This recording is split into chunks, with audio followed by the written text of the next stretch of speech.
irmãos viram eu fazer uma divulgação um pouquinho diferente dessa mensagem lá no Facebook. Essa mensagem ela é para a família. Então você que está inserido em alguma família, eu acredito que todo mundo aqui de alguma maneira está dentro de alguma família. Você que é pai, você que é filho, principalmente, essa mensagem é uma mensagem forte. É uma mensagem para a sua vida, para você aplicar na sua vida.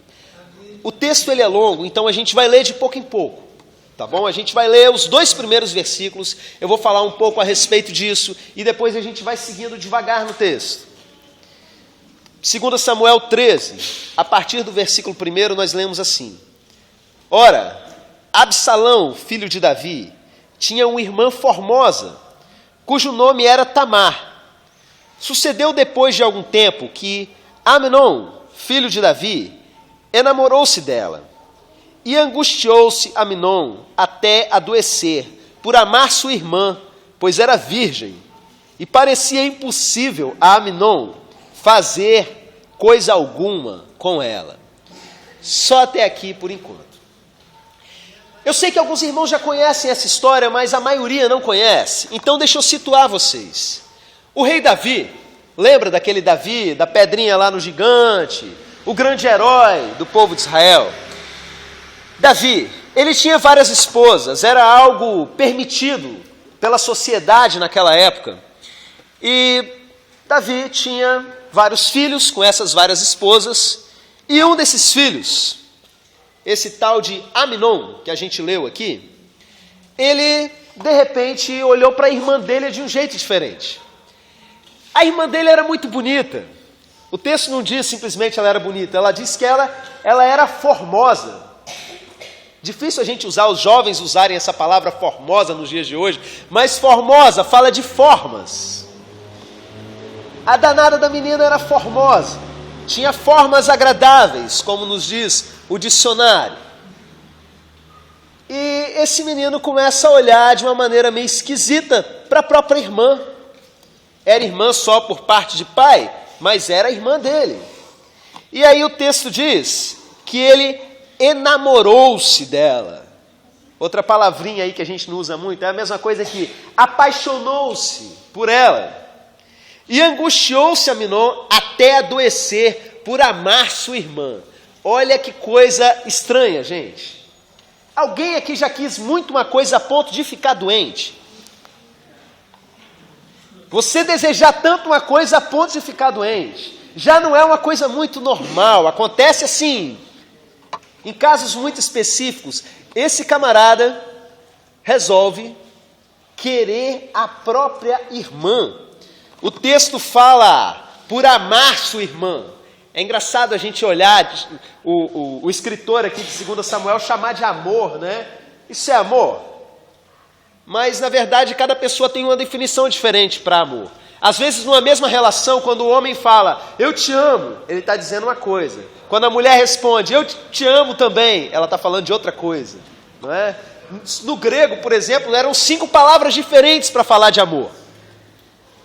O escritor usa aqui a palavra amor com um significado um pouquinho diferente. É aquilo que no grego seria eros, né? Não sei como seria aqui no hebraico, mas fala assim, angustiou-se Amnon até adoecer, por amar sua irmã. Agora você vai entender que amor era esse. Ele amava a irmã, pois era virgem, e parecia impossível a Amnon fazer coisa alguma com ela. O sujeito fica obcecado. Ela é formosa e porque ela é virgem. E a cabeça dele vira por causa dessa história, a ponto dele adoecer. E ainda diz que para Amnon era impossível fazer alguma coisa com a irmã. Entenda que a intenção não diria do coração dele, do corpo dele, sei lá, era fazer mesmo algo com a irmã. Não era meramente uma paixão platônica, era algo físico que esse garoto estava sentindo. Esse garoto, esse rapaz, aqui não diz a idade dele, se apaixonou de maneira doentia pela sua própria irmã. A primeira atitude que uma pessoa religiosa, como muitos aqui, faz quando olha uma situação dessa é julgar o menino. E é julgar a família. E até jogar pedra na família. Ah, lá em casa nunca teve essas coisas não. Pô, o cara querer pegar a própria irmã, que negócio é esse? Eu quero dizer para vocês, e eu estou orando por isso, para que Deus abra os olhos, para que cada um olhe para a sua própria casa. Porque perversões e doideiras desse tipo, família nenhuma está isenta de ter uma coisa dessas, ou às vezes até pior, dentro da sua própria casa. Então, nesse momento, eu quero convidar você a não julgar Amnon e a vida dele de uma maneira geral, mas tentar entender o que aconteceu ali. Olhar para dentro de vocês e saber que de repente dentro da sua casa, será que algo semelhante, algo parecido, talvez não esteja acontecendo ou já tenha acontecido? Quem é responsável por uma coisa dessa ter acontecido na família? A primeira pessoa que é responsável, que a gente sabe muito bem quem é o próprio Amnon.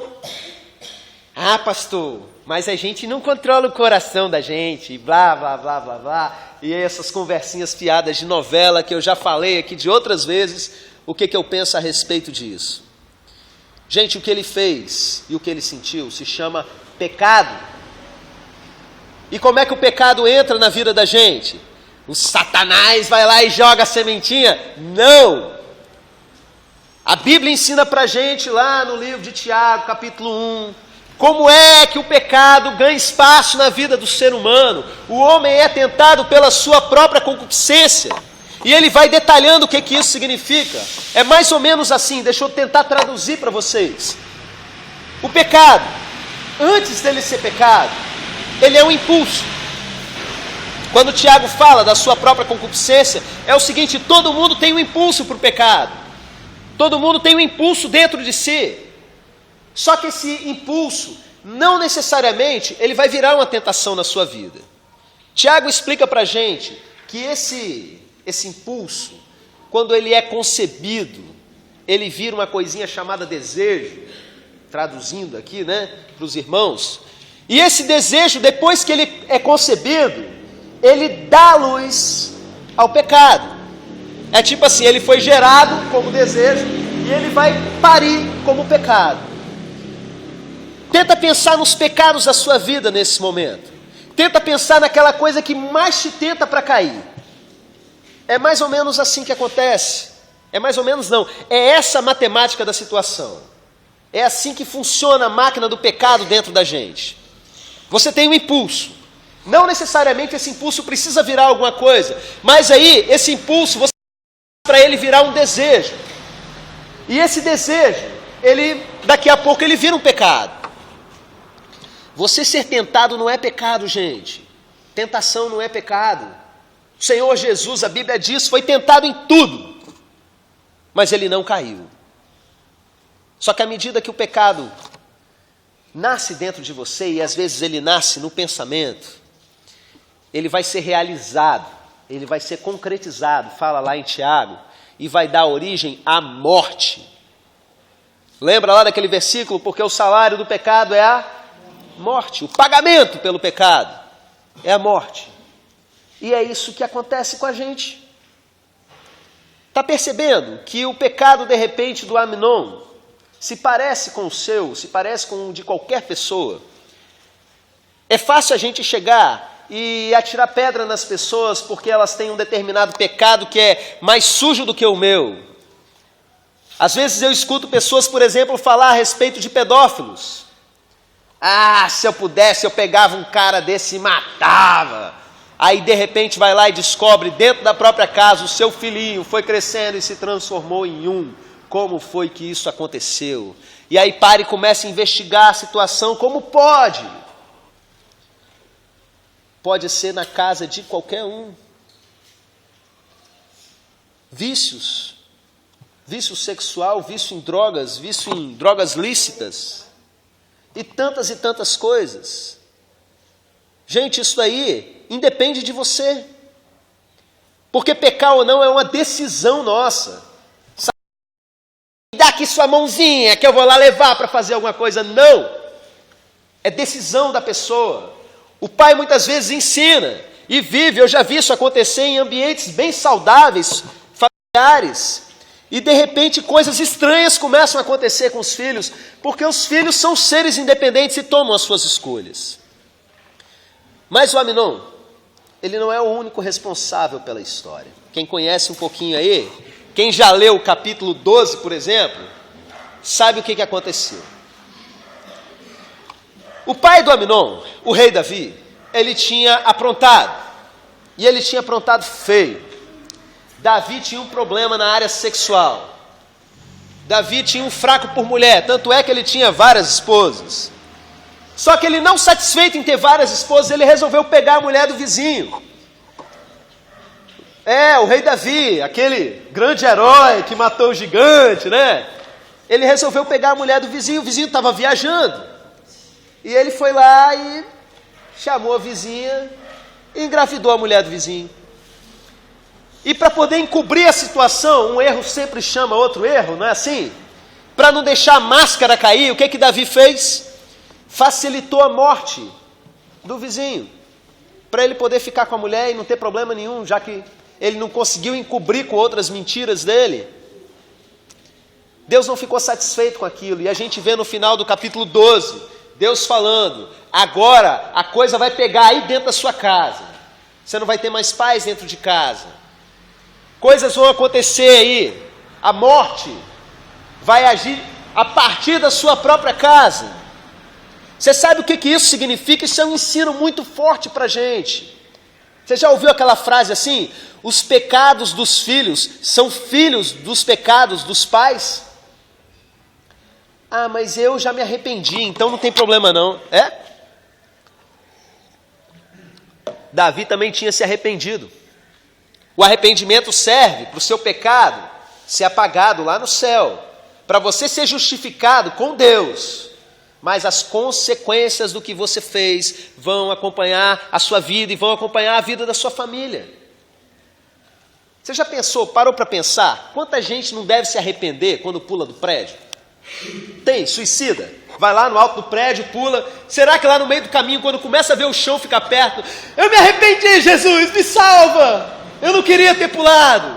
Eu acredito que deve acontecer um monte, né? Deus pode perdoar uma pessoa que se arrepende no meio do caminho?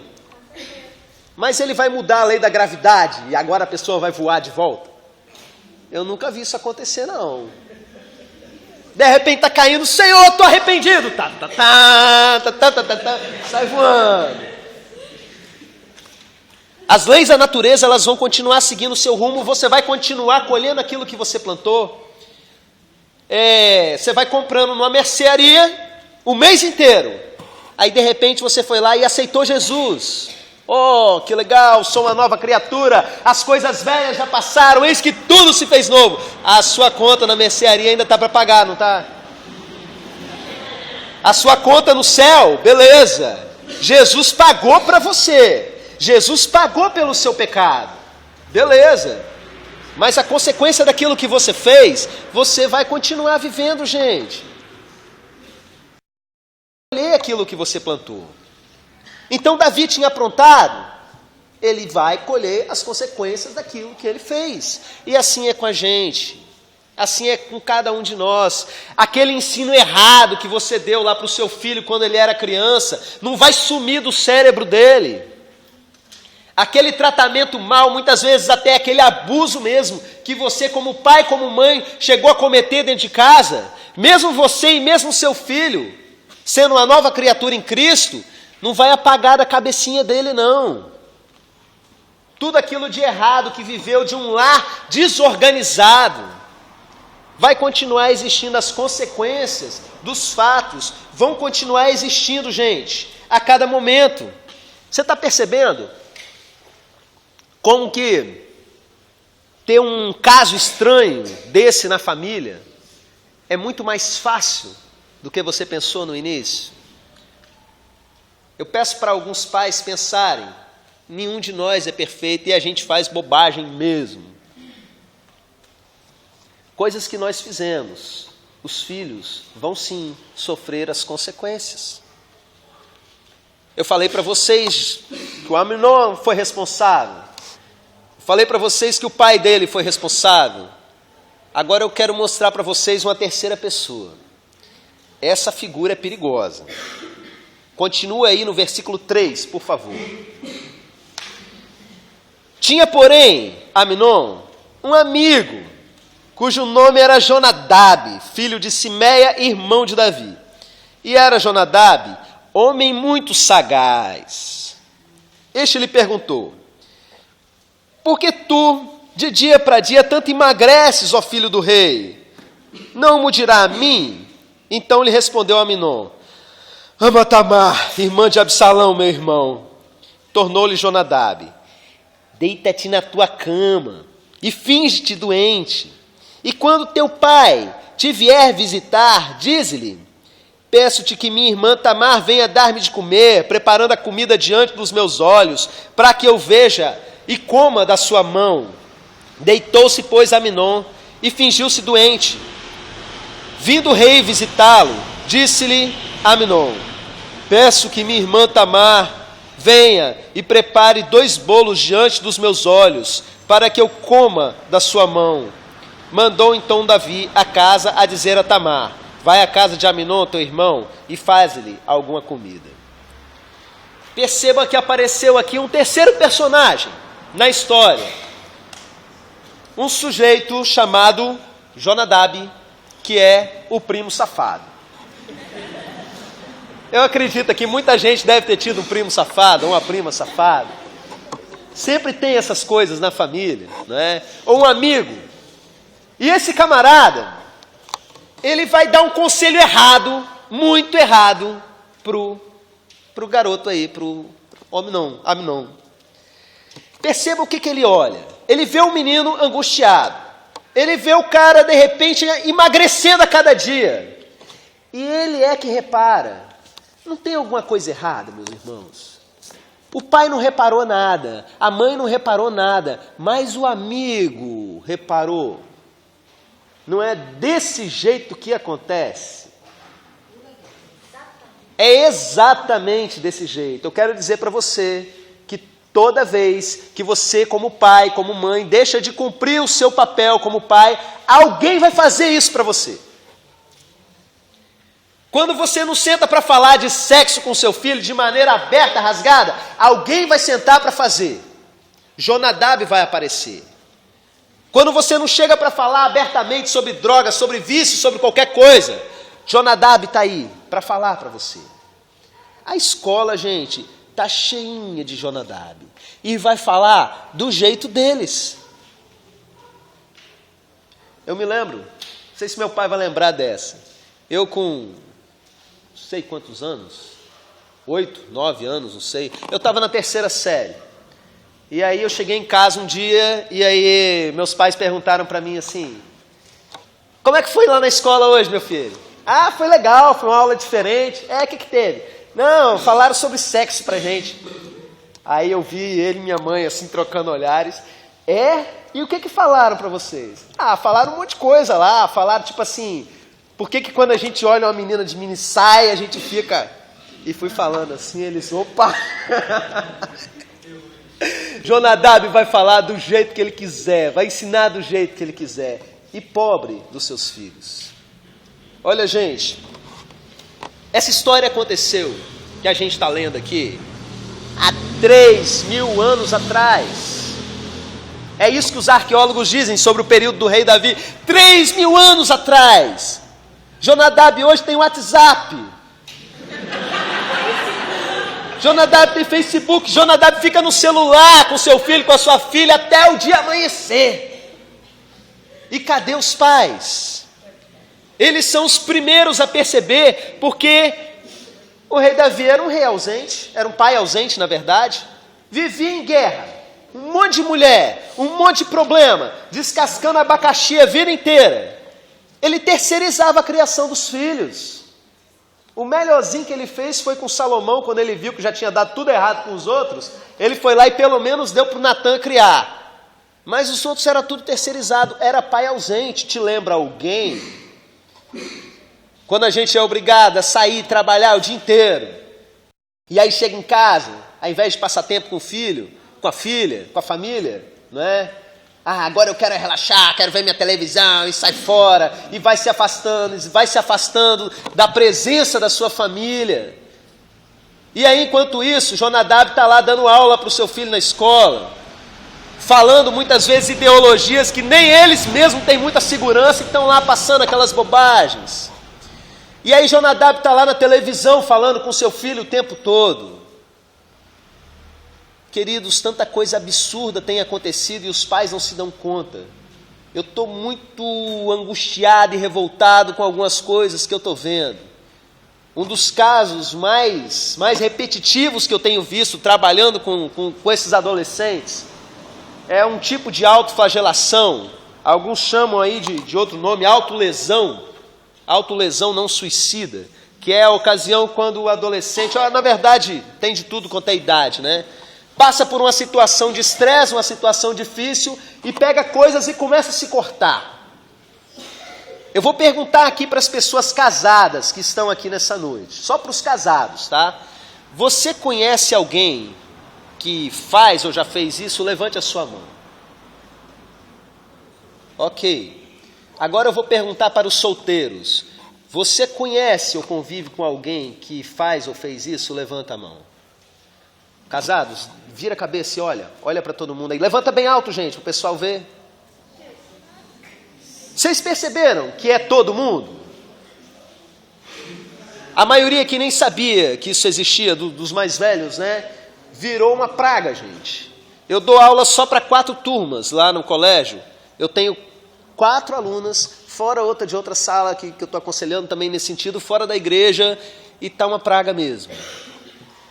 E você sabe o que mais me assusta nessa situação? Eu estou lá pesquisando, tentando estudar, tentando entender que processo é esse, o que está gerando essas coisas nessas meninas, principalmente. E aí, de repente, a gente vai tentar entrar em contato com família, e a mãe vira e fala assim, eu achei que era outra coisa, eu não sabia de nada não. Se vocês verem os braços das meninas, tá tudo riscado de gilete, tudo riscado de gilete. Mãe não vê, eu não estou falando de criança que está no orfanato não, que está com pai e com mãe dentro de casa. Eles não estão vendo e alguns estão vendo e não estão ligando. Jonadab vai ligar, gente. Jonadab está de olho, tem coisa acontecendo debaixo do nariz dos pais e os pais não estão sabendo. É hora de tirar aquela ideia boba que eu vejo um monte de pai e mãe ficar falando assim, eu conheço o meu gado. Tá pensando o quê? Eu conheço os meus filhos. Aí enquanto isso o filho fica de lá assim, sabe de nada, inocente. É desse jeito. Fulano não faria uma coisa dessa. Fulano não faria. Não tem ideia de quem é o ser humano que está dentro de casa. Não tem diálogo muitas vezes. Como é que foi a escola? Foi bom. Como é que foi o dia? Normal. Com o Jonadab tá lá, a madrugada inteira, né? Teclando no celular. O dedo chega a estar dando calo, está desgastando, está sumindo as letrinhas lá, ou outros recursos. De tanto que conversa, mas com os pais a conversa não acontece. Essa figura do Jonadab é uma figura muito perigosa. E eu quero abrir os olhos de vocês que são filhos e de vocês que são pais para esse sujeito. Eu quero avançar um pouquinho mais na história. Eu não vou ler o texto todo, por causa do nosso tempo aqui, mas eu vou contar para vocês qual foi o final desgraçado, porque não tem outra palavra, foi uma desgraça mesmo que aconteceu nessa família, para aqueles que não sabem. Davi foi lá e falou, seu irmão está lá doente, está pedindo para fazer comida lá para ele, vai lá fazer comida para ele. Aí chega lá, o Aminon se faz de coitadinho. Eu não quero comer da mão de ninguém não, só da minha irmãzinha. Aí a irmãzinha vai lá, linda menina, tinha um véu colorido. Simplesmente a figura, eu acredito que naquela época ela devia ser a princesa, a virgem mais cobiçada de todo Israel.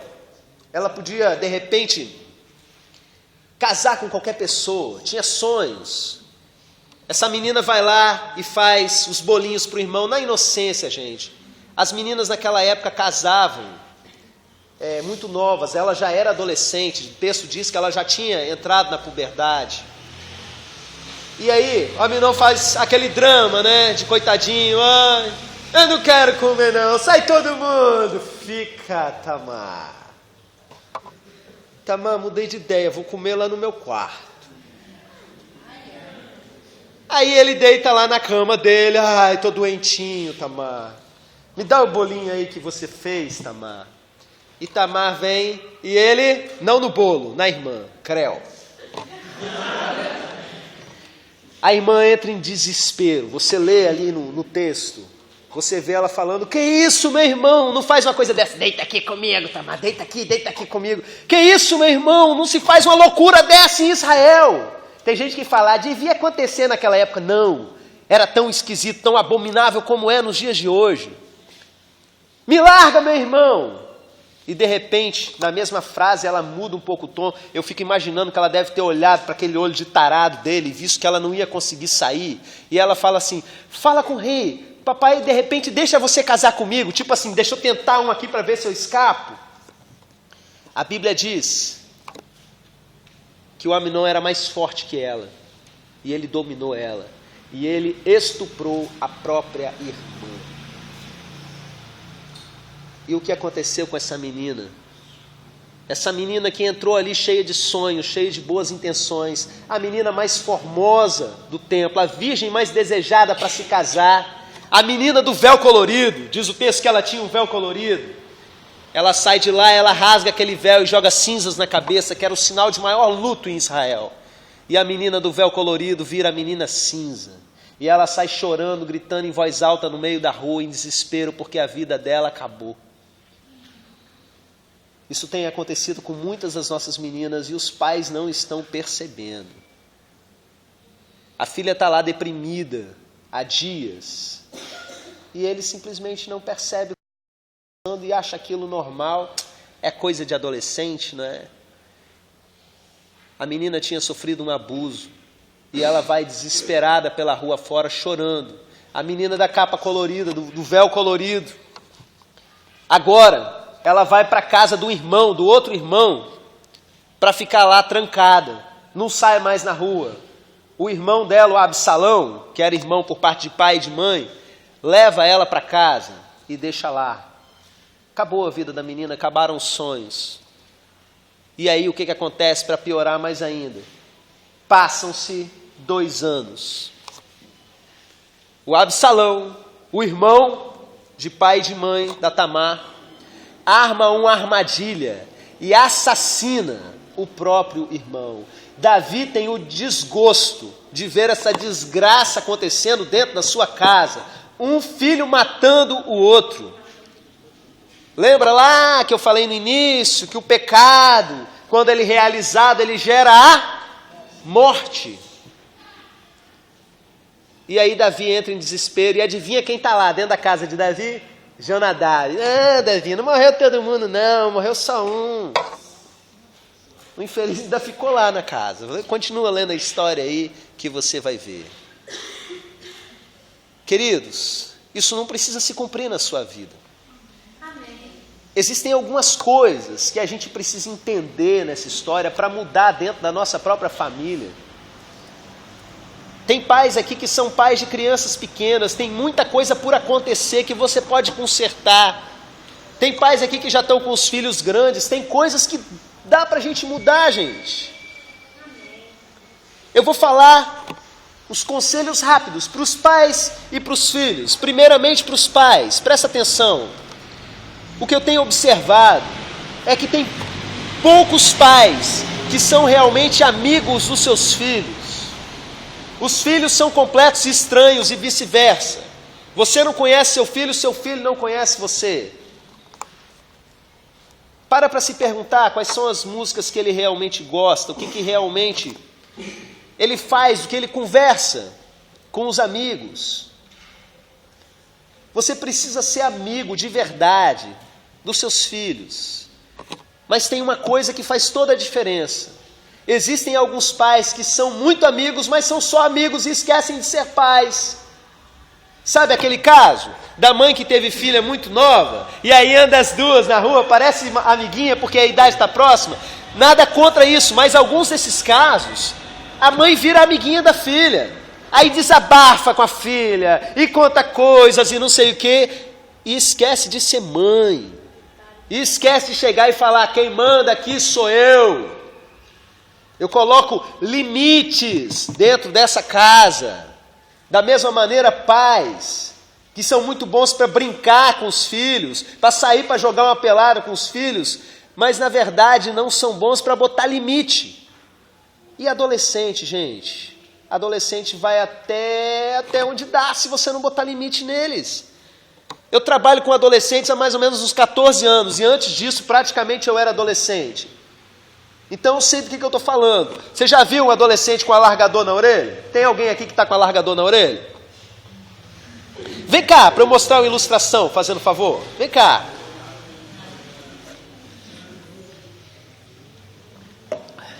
O alargador na orelha é ótimo para a gente falar a respeito de limite. Qual o tamanho do seu alargador? Tenho 6 e 4. De um lado ele tem 6 milímetros, né? E do outro 4. Não, centímetros. Milímetros. Centímetros aí já estaria um pouquinho maior, né? Milímetro. Percebe a diferença de um para o outro? O que tem 6 um dia teve 4? É desse jeito. Ele coloca assim. A maior parte dos garotos que eu conheço que usa alargador vai fazendo assim. Aí daqui a pouco tira, coloca um pouquinho mais largo, não é assim? Aí vai indo. Alguns não tem limite. Alguns acham, não, quando chegar uma moeda de R$1 eu vou parar.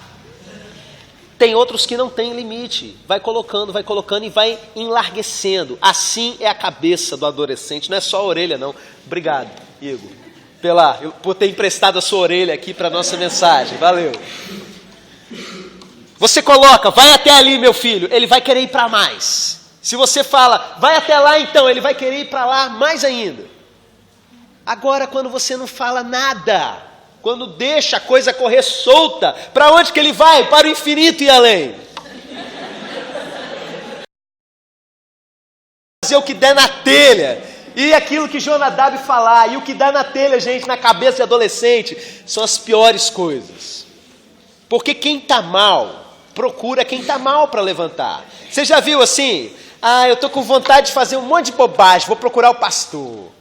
Não. É assim, eu estou com vontade de fazer um monte de bobagem, eu vou brigar com o pastor, vou sacanear meu líder de célula, ainda vou falar que a culpa é dele, né? E vou dar linha, vou sair e vou procurar alguém que está bem ruim. Imagina aquele Jonadab bem sem vergonha, é com esse que eu vou me juntar. É assim que funciona a cabecinha do adolescente. E agora deixa eu falar para vocês, filhos, independente da idade de vocês.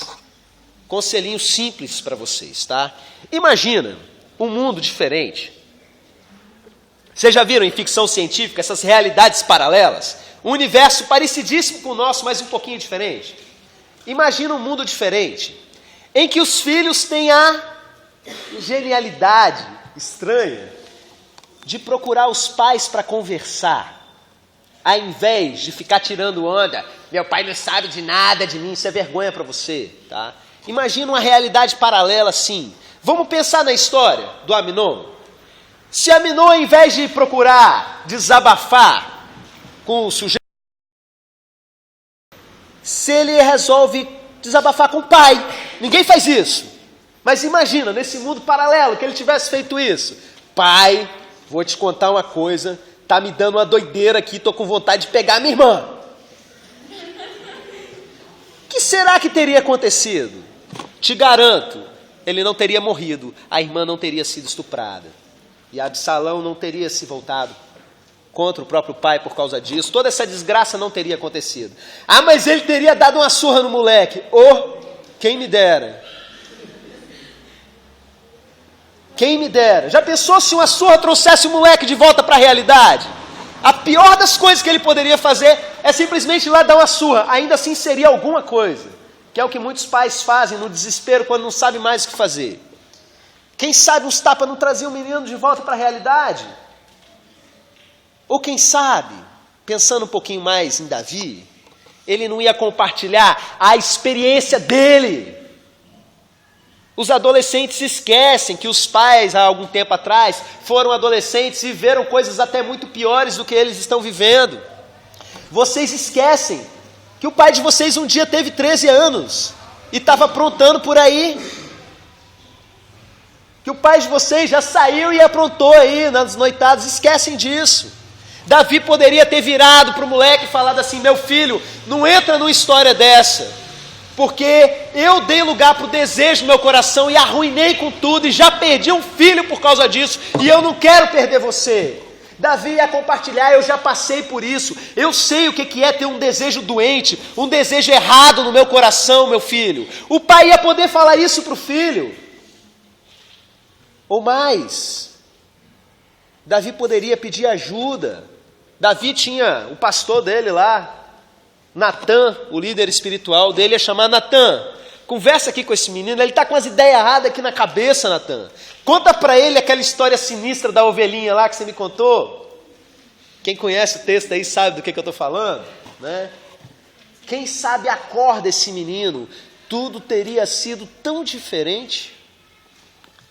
Mas quem é o filho que vai virar e vai contar seus podres para o pai? O medo não é de tomar uma surra, o medo é da máscara cair. Eu sei por experiência própria, teve coisa que eu aprontei que eu fui contar para minha mãe tipo uns 3 anos depois. Tem coisa que se bobear meu pai não sabe até hoje. Te conto amanhã no MDA, se eu lembrar. Mas olha, gente, teria feito toda a diferença na minha época. E com certeza vai fazer a diferença na vida de vocês. Mas vocês têm que mudar totalmente o padrão do mundo. Porque o padrão do mundo é tirar onda. Meu pai não me conhece, eu sou o revoltadinho, o deprimido da casa. Não conto nada, vou contar para os meus amigos, eles que me entendem. Meu pai não entende, minha mãe não me entende, blá, blá, blá. E esse monte de conversa fiada que depois você fizer uns 30 anos, você vai olhar para trás e vai dizer: como eu fui burro igual todo adolescente. Procura. Abre o coração.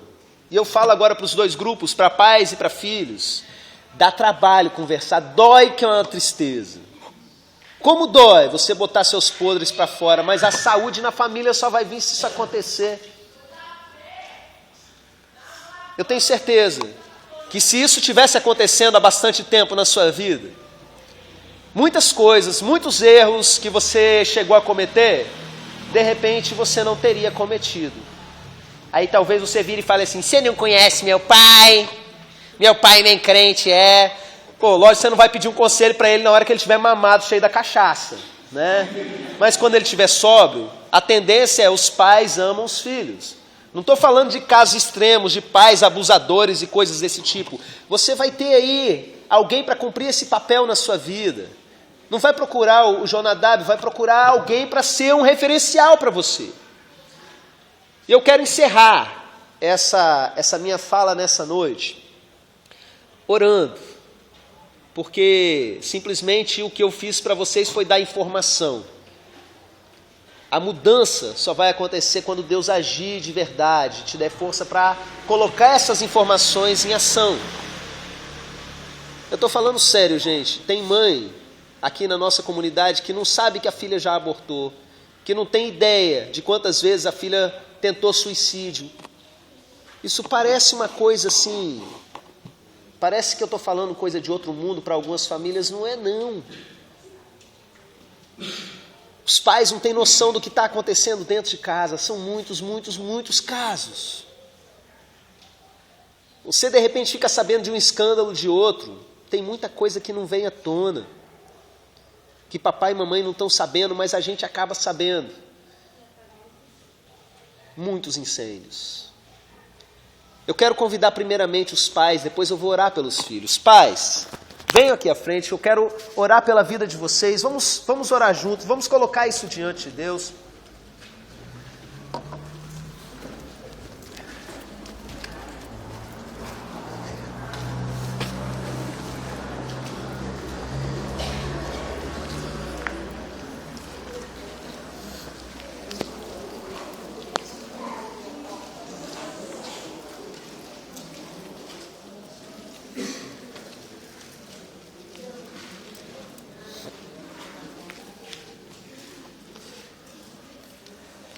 Pai, em nome de Jesus, eu quero te pedir por esses pais e mães que estão aqui. Meu Deus, a tua palavra ensina pra gente que os pais são autoridade espiritual sobre os filhos. Ajuda cada um desses pais a fazer uso dessa autoridade que eles já têm. Muitas vezes falta colocar em prática. Ajude esses pais a serem pais mais presentes nas suas famílias, a entender que tem coisa que pode ser dispensada, até a nível de trabalho, para que se dedique mais tempo, para que coisas ruins como essa não venham atacar, aflorar dentro das nossas casas. Pai, dá sabedoria e dá força, para que nos momentos de crise eles consigam administrar situações e dar bons conselhos para os filhos, porque eles serão procurados, em nome de Jesus, eles serão procurados pelos filhos. É o que nós te pedimos, em nome de Jesus. Amém. Amém. Podem se assentar, e eu quero você que vive agora na situação de ser filho vivendo com os próprios pais. Você vive com seu pai, ou com a sua mãe, ou com os dois. Vem aqui na frente que eu vou orar por vocês. E eu quero pedir aos pais que ficaram sentados aí agora, que me ajudem nessa oração. Se coloquem de pé, estendam as mãos aqui para frente.